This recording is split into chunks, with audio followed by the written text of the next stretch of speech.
I am Sebastian Kivita-Busch, founder and managing director of Invinci Agency. Invinci Agency, we are a boutique full-service Amazon strategy and execution firm that serves as the to-go partner for premium beauty and personal care brands seeking to design and execute a winning Amazon media and retail strategy. Now, I would have loved to make this presentation in person, but right now I'm crossing the Atlantic on that beautiful boat. And despite the latest advancements in connectivity, we're not quite there yet for me to live stream off a boat of that size. So apologies for pre-recording it and that we won't have a Q&A. But if you have any questions afterwards, please feel free to reach out to me and I will get back to you as soon as I have some dry land under my feet again. So moving on, optimizing your Amazon strategy. Let's start off with something basic. What is strategy? Strategy is a plan of actions designed to achieve a long-term or overall aim. And now, how do we optimize a brand's Amazon strategy? Well, the problem is most brands don't have an Amazon strategy, so we can't really optimize something that doesn't exist. The first thing that brands need, or that you will need to optimize your Amazon strategy, is you need clear goals. You need to know, why are you on Amazon? Do you want to sell on Amazon to acquire new customers? Do you want to protect your brand IP because you have the problem of fakes going around, or third-party sellers just like selling old products of yours? Do you want to grow sales, or do you want to get custom insights about who's buying your product, where they're being sold, how many are being sold, and so on and so on? So it's really important that before you start working on Amazon, or if you're already on Amazon, you really lay out your goal or goals that you have for Amazon on an annual base or even quarterly base, so you can work towards those different goals. And as to set out those goals, we need to understand Amazon in itself. And the legend says that Jeff Bezos himself came up with this Amazon flywheel, or the Amazon flywheel, and wrote it down on a napkin. And this is in essence how Amazon works. This is the customer experience. This is the combination between the selection, the experience, driving traffic to the site, selling, and overlaying all of this with lower price points. If you are, for your brand, for your products to do well on Amazon, this flywheel needs to work seamlessly. That means if you, for example, you run with lower prices, you have a low price structure, you run with low prices, you create the customer experience, but then you don't drive traffic initially to Amazon, you might do all the other things right, but if you have one of those elements who is failing, the whole system is going to start like stumbling and you won't see the results that you should be seeing. As to go a step further and understand where is Amazon sitting within the whole sales funnel, it sits at the very bottom. So we have from top to bottom in the sales funnel, on every sales funnel, we have like the awareness, creating interest, we have the decision making, and we have the action. Now, Amazon can sit in the awareness, Amazon can certainly sit in interest, but what it is really, really good at is at the decisions and triggering the action of buying the product. Amazon is optimized towards triggering those actions. If you're a newer brand, or if you're a bigger brand actually, and you come on Amazon, Amazon often will tell you, it's like, oh, you know, Amazon is great at creating awareness. More and more people are searching on Amazon. We've overtaken, especially in the US, overtaken Google for the primary place where people go and explore products. And that might be very true, but it's still difficult to create this awareness level and this and the interest in people just because of the way Amazon is designed to present the product. And that just like holds back to convey the right message that you might want to send, to create the desire in the people to connect with your product. The next step is to understand the customer journey on Amazon. So we're sitting at the bottom. The customer, you created the awareness, you created the desire, let's say on Amazon or externally, you drove your customers, they went to Amazon to explore you, they found you. How is the journey going to continue? 76% of the people start the Amazon journey in the search bar and type in for the product or the brand or a keyword of the products they would like to see. And normally that's like in this case, I think what I typed in was face cream. And this is like in the beauty section.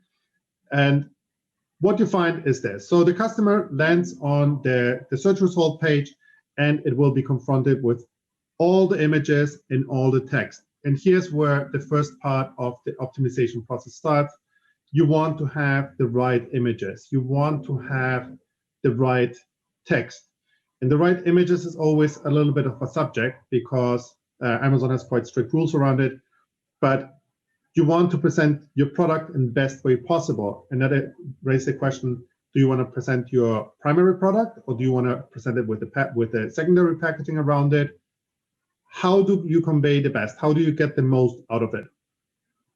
And then it comes down to the description of the product, to the title, basically. That's the second point where people stop.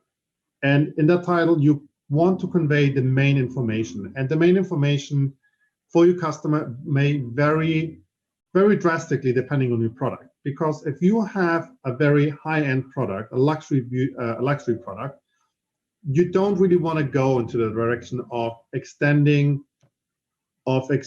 your title with hundreds of keywords, or well, not 100, but like tens of keywords describing all kinds of details. You want to keep it probably rather sleek and direct, because your client that's going to be looking for that product is probably going to be someone with more resources, that's going to be probably a bit more refined. And for them, the long text might come over like quite noisy. On the other side, if you have a product that is fighting on the lower price point between other products, yes, you do want to extend the keywords as much as you can, because you want to tell the customer upfront as much, or give them as much information about your product as you can to make it stand out. So there's very different strategies depending where your product is sitting, in what category as well, how to optimize those product titles.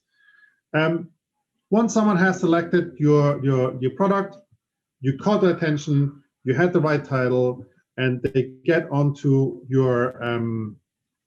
it, the next step is they're going to be led to the product page. And this is how a typical product page looks like. I chose Elements purposefully because they have been doing a really good job in the last couple of years in optimizing the Amazon game, and they're doing really well. And this is what you want to have. You want to have your clear product as shown. In this case, the product is actually not a full photography, it's a composed image, which works great because it takes away all the disadvantages of having like a glass container or transparent container and pictures being taken off it.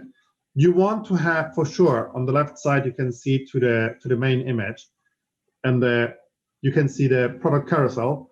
So you do want to have all those images filled. And all those images filled means you want to have images of your product being used, of your product being, for example, applied, in this case, on a hand, on a face, a lifestyle. If you have a video, videos are really great. They drive conversion up a ton. So really make use of the space that Amazon is giving you to present your product in the best way possible. Amazon wants you to use that space, so use it. A lot of brands, they run into me and say, well, we don't have the images. Like, create images, have the photo shooting. It helps because what people are going to do is they're going to get on this page, on the product page. They're going to see the first image. They're going to look to the right. They're going to check, like reread the title. And then they're going to go through the carousel before they even start scrolling down and going through all the additional information that you have. So that's right there. The carousel is your main selling point, your first main selling point to your customers or potential customers, to really convince them and convey the idea of your product and your brand. And then once the customer has gone through it, and I cut this like short because the product page are getting incredibly long right now, and it's very difficult to compress them into a 16 times 9 format or by 9 format. But basically, on the right side, if you have a brand, if your brand is brand registered with Amazon, you have the option to create your A+ content, and the A+ content is not indexed on Amazon. That means like whatever you put there, the search engine, the Amazon search engine will not pick it up, but it's the ultimate tool to present. It's basically the space that Amazon gives you to present your brand and your product in the most free way that Amazon can do. It's basically like a mini sub website within the product page. Now, brands stumble upon this as well, and they think like, well, we're just going to put like a couple of images up and here and there, and they underutilize the space. But it's really important that if you invest into designing a proper A+ content or A+ premium, like in this case, which is slightly different than the A+ content, the results are really, really great because you can create this perception about your brand. You have to think, and your product, you have to think, you're not only selling your product in itself, you're also selling the perception that you have behind it. And Amazon is eventually a visual store, a visual element that we cannot touch. The only interaction that we have with it is visual. So images and the quality of the images and how things look and are designed is key to your success on the long run. So remember that as well, on Amazon, you're selling your product first, and the brand is the cherry on the top.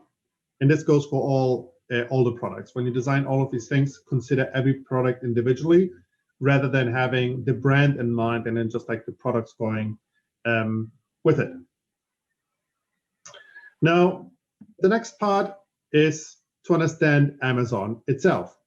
When I say Amazon, most people will imagine, or the image that comes to people's attention mind is this one here of the website. But Amazon is actually a huge company. And when you sell on Amazon, you're not only selling on Amazon Marketplace as a third party or on the Amazon website, you're actually interacting with all these other elements of Amazon. You have the Amazon Marketplace, of course, you have Amazon Fulfillment, Prime, payments, and so on and so on.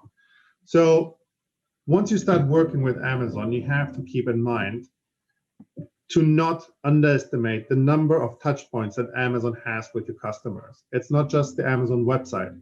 They touch them on different levels. And when you work properly with Amazon, you can reach out to your customers via those different channels that Amazon integrates into its full service.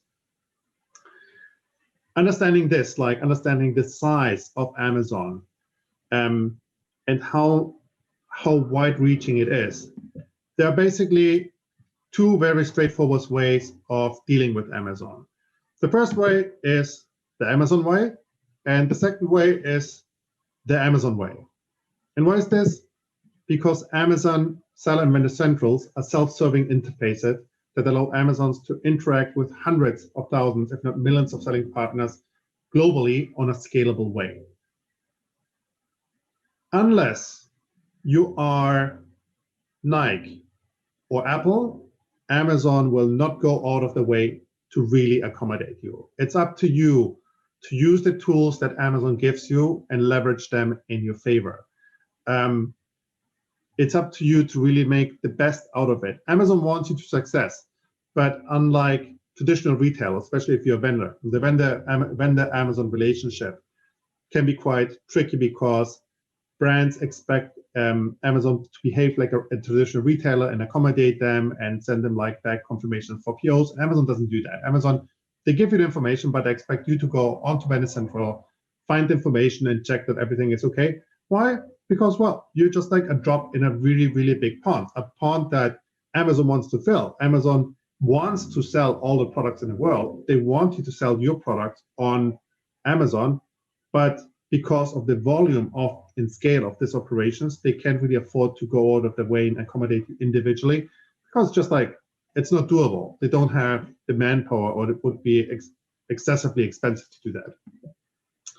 The next step, then, once you accept that Amazon is the way it is, and that you're not going to move the needle on the behavior, but it's up to you. It's to leverage your internally learn the Amazon way. And this is important because, again, we have a lot of clients who come here and they come to us and say, like, we have all these problems on Vendor Central or Seller Central and with Amazon, and they don't understand it. And then we ask them, like, well, how much time have you actually spent like exploring and learning the platform? And it's like, well, not really much. It's just like, I don't understand it. So it's really important that you yourself or whoever takes over your account on Amazon internally, that they familiarize themselves with Seller or Vendor Central, that you do all the training courses that Amazon provides. Amazon does provide actually a lot of free courses that people just like don't know about. I mean, you could spend 4 or 5 days going through the training course alone, like on Vendor Central or Seller Central as well. It's important that you keep up to date on Amazon, that you attend like the free webinars that you offer, that you know what's happening. So one day you don't wake up and it's like something was switched off and you find yourself like not knowing what happened when Amazon all along was kind of like saying that was going to happen, and you just like missed it, and that creates a chain reaction of havoc within your Amazon system. And finally, a lot of sellers and vendors, they feel they are alone in the journey, that often they don't find the answers on the system. But there's a huge Amazon seller and vendor community out there that you can reach out on LinkedIn, on Facebook, on Clubhouse, on Twitter. So if you ever have any questions in regards to like, try to find these groups. They're out there. It's not difficult to find them, and they're really good source of solving those problems and learning from others, or even just like keep reading into them and see like what are problems that other people are running into. And then you can hint like, oh, I had something similar. Maybe I should address this. Maybe I should change it before it reaches to that point of something actually breaking down. Next step then to creating a strategy, enhancing it, and this is like a really, really big one as well, is to manage your internal expectations about Amazon realistically. And managing the internal expectations on Amazon is quite tricky because it goes back to the first point that most people and most brands don't understand what it really takes on to be on Amazon. So to be on Amazon or manage Amazon, the person who manages Amazon on your brand has to look and control everything that's like related with logistics, POs, for like fulfilling the POs, making sure that the products arrive on time, overstocks, when you have like chargebacks, yada, yada, yada, yada. The person has to look into everything that's sales and promotions. How much are you going to discount the product? For how long are you going to discount it? How much stock do you have? How quickly is it selling? If you're on Seller Central, if you're a third-party seller on Amazon, that person has to make sure that you don't run out of stock ever. That's the worst thing that can happen on Amazon, that you run out of stock because your organic ranking drops. So you can't run out of stock. But at the same time, you don't want to be sitting on thousands of units in stock because that's going to cost you a good chunk of money that you could be saving. So you want to optimize like how quickly your stock comes in, how quickly you're burning through it. That person will have to handle everything that's like in relationship probably with marketing on Amazon, running the promotions, setting up the campaigns, switching them on, switching them off, coordinating them with the sales and promotions that are running. And then finally, of course, you have as well accounting, which the person probably is not going to take over, but that person's going to be bothered a lot by your accountant, because your accountant is going to get all kinds of like chargebacks and differentiated charges from one invoice, and then all of a sudden like a chargeback is going to show up like 7 months later that wasn't charged, and you can't like trace it back, and you have to dispute chargeback. So it's a lot of work like that goes into it. And all of this that you have there has then to be integrated into your brand's 360 strategy.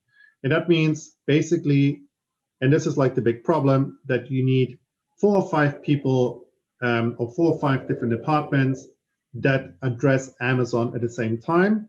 But because you're not going to have those 4 or 5 different people in those departments really going or learning everything about Amazon, you're probably going to only have 1 or 2 people addressing Amazon. That means those people who manage your Amazon accounts need to be well versed in all of those subjects, so that they can talk to all the other departments when these problems come up. And I, on my daily routine with our clients, I talk maybe like every 3 days, like with all 3 or 4 departments of a client, because there's problems in accounting, there's problems with the POs, there's problems. We are coordinating some sales and promotions, and then of course like that triggers as well, like having to overview the marketing and so on.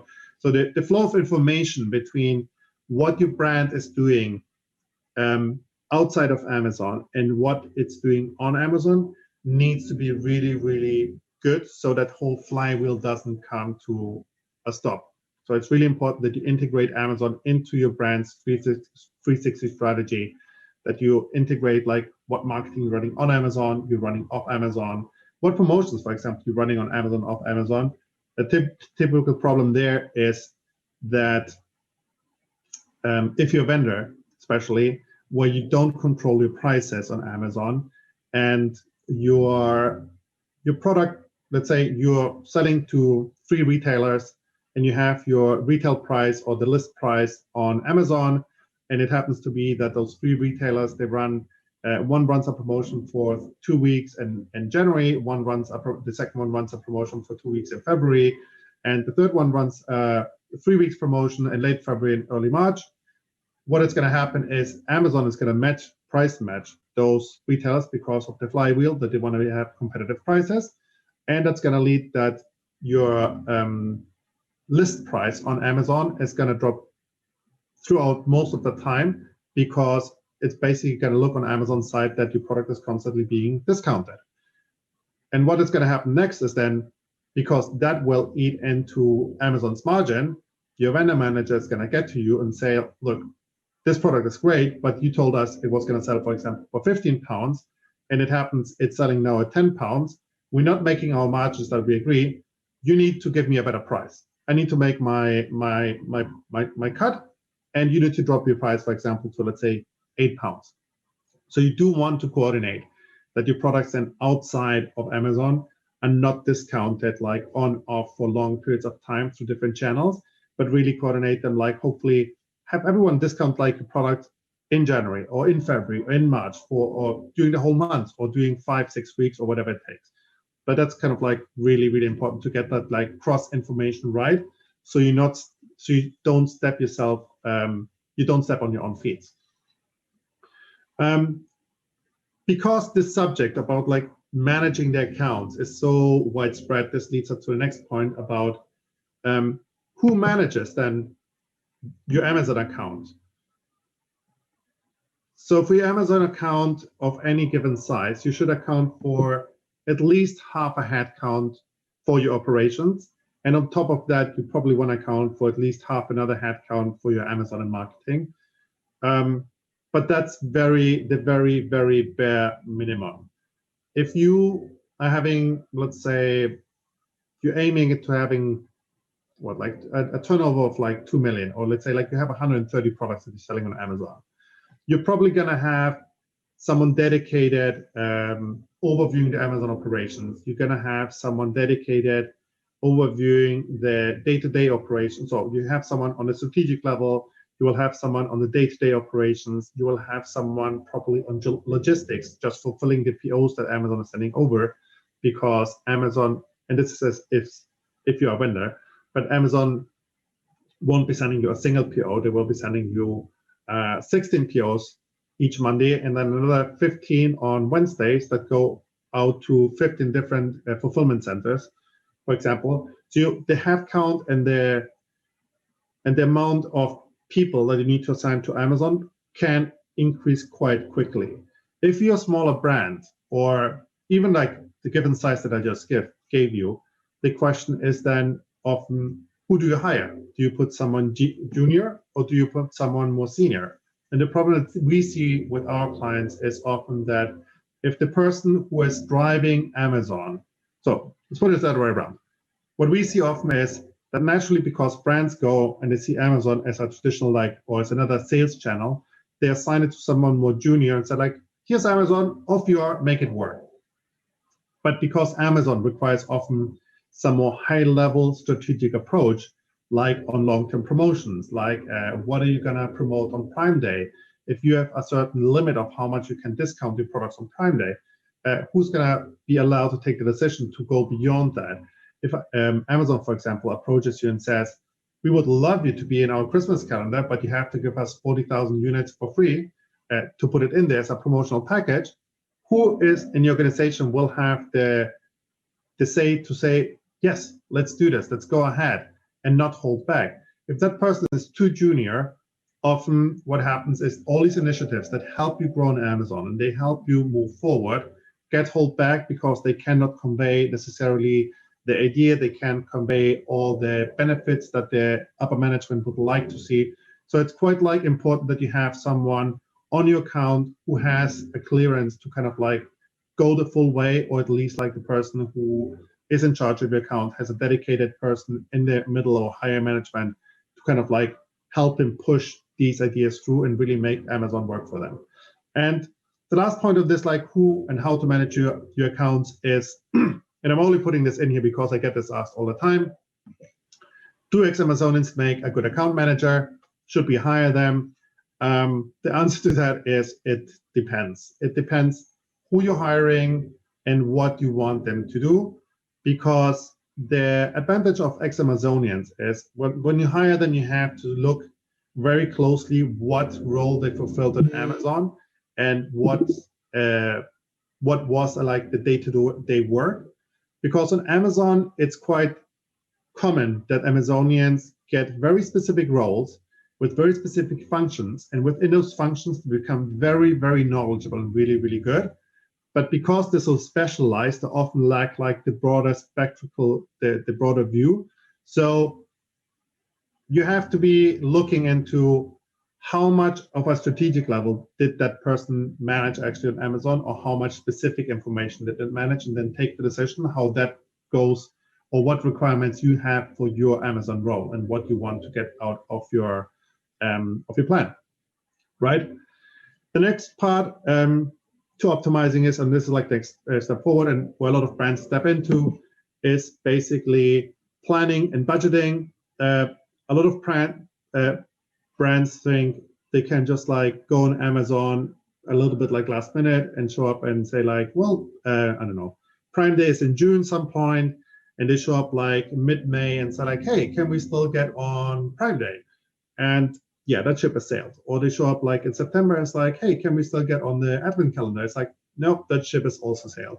So plan ahead for everything you do on Amazon. It will always take much longer than you anticipate it will. For 99% of the time, it will take longer. If Amazon tells you we can get you up and running in 2 weeks, it's going to take probably a month and a half or 2 months.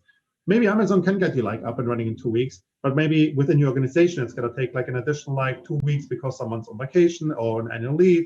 So then you don't have the meeting, then you have the meeting the week after, then it needs to be reviewed, it needs to be signed off again. So everything takes a very, very long time, even if you have the best intentions of it. And finally as well, the budget is really important. Especially on Amazon Beauty, it's very much a pay-to-play side. So align your budget with your goals. Don't go into the beauty section and say like, well, we're just going to have our products there to be sold, and you don't drive it, or maybe you just want to do that. That's okay as well. But if you want to grow on Amazon, if you want to really achieve your set goals on expansion, then assign the corresponding budget to get. And the budget goes into things like to run your marketing campaigns, to allow for new images, dedicated images for Amazon to be shot, allow for the proper A+ content for your store to be designed, like everything that's around it, for discount promotions, like everything that you need to really allow yourself to run on Amazon and make use of the tools that are available to you. Furthermore, and we're almost like through, so last couple of things. You really want to leverage promotions on Amazon with your brand. People love promotions, and so does Amazon. Take advantage of them. And a lot of brands, especially in beauty, they say they overlook subscribe and save, but subscribe and save is a key part. It's really a huge uplift for your brand to be part of it, because A lot of people subscribe and then just like they let it run. Well, like most subscription-based services, but it's a really good way to keep repeating the experience of your customers, like to deliver your brand and your products like into customers' hands in an easy way in exchange for a small discount, which is conditioned so a lot of people don't even get to take advantage of that discount. Leverage your Amazon marketing. If you're running Amazon marketing on Amazon and via Amazon, run your Amazon to achieve certain goals. Don't just set up and it's like, oh, we're just going to let it run here. No. Why are you running your marketing? Are you running it to increase your presence? Are you running to raise brand awareness? Are you running it to sell your products? You have a couple of different tools available for that to you. You have your sponsored brands. Just like to go quickly through it so you understand a couple of things. You have your sponsored brands, which is good to raise awareness, but it's not really not so good to generate sales, but it's cheaper. You have the sponsored brands. It's like when you go through searching, they show up on the top of the search. You have the sponsored product, which is like typically where it says below the product says sponsored. A lot of people think it's sponsored by Amazon. It's not. It's sponsored by the product, by the brands. So you have your sponsored product, which is really good for conversion. It's not so good to generate awareness about your brands, and it's normally more expensive because it's related directly to the bidding keywords. You have your sponsored displays, which is the insertion of your product into another product's product page, and those ones have probably the lowest conversion. They have a low brand awareness, a very low running cost because not many brands do it, but they're really good to retargeting potential buyers because there's a whole new section that ran around that, and they're really good like often to offer alternative products of your own brand that people might be interesting, like if they're looking into one of your products. For example, if you have face cream A and you have face cream B, you might want to insert a sponsored display of face cream B into face cream A. So if people are unsure, you give them an alternative product that people might be looking for, or it can be a complementary product. For example, if you have shampoo and you have conditioner, that also like works really, really well. And as to wrap this up and to have our main takeaways for how to optimize your Amazon strategy.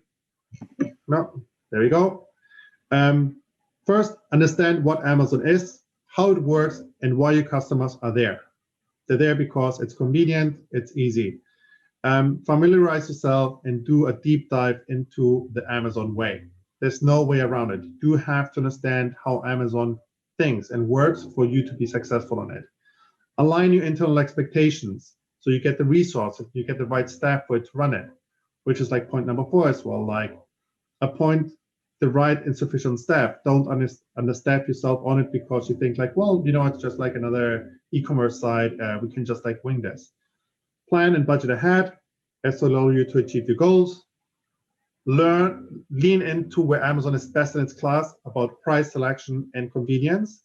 And finally, I think the biggest takeaway is do Amazon or don't do Amazon. I think a lot of brands get stuck in the halfway, and that just builds an enormous amount of frustrations for them to deal with Amazon, which leads them basically to be stuck in this like Amazon limbo where they're not driving forward, but they can't really get out of it as well because there's a certain amount of sales to be generated, but they don't want to reinvest into it and make this work because they're frustrated with Amazon, but they can't really get out again. And it's just like you hear it already, it's this ever-turning circle of the chicken and egg situation where it's very, very difficult to get out because of the frustration and because of the internal like politics of a company. So take a decision with Amazon, do it and go all in. Or sometimes it's better just like if you say like, you know, we don't want to do it, we don't have any goals, then stay out of it. You're going to save yourself a lot of frustrations and probably money around it as well. And yes, this was how to optimize your Amazon strategy. I hope this helped you. I know it's a lot of information. I know it sounds very overwhelming, but that's how actually Amazon sometimes is, unfortunately. And that's why I eventually also have a job around that. But yes, if you have any questions, any follow-ups you would like to have, please reach out to me and I will get back to you as soon as I can. All right. Thank you very much.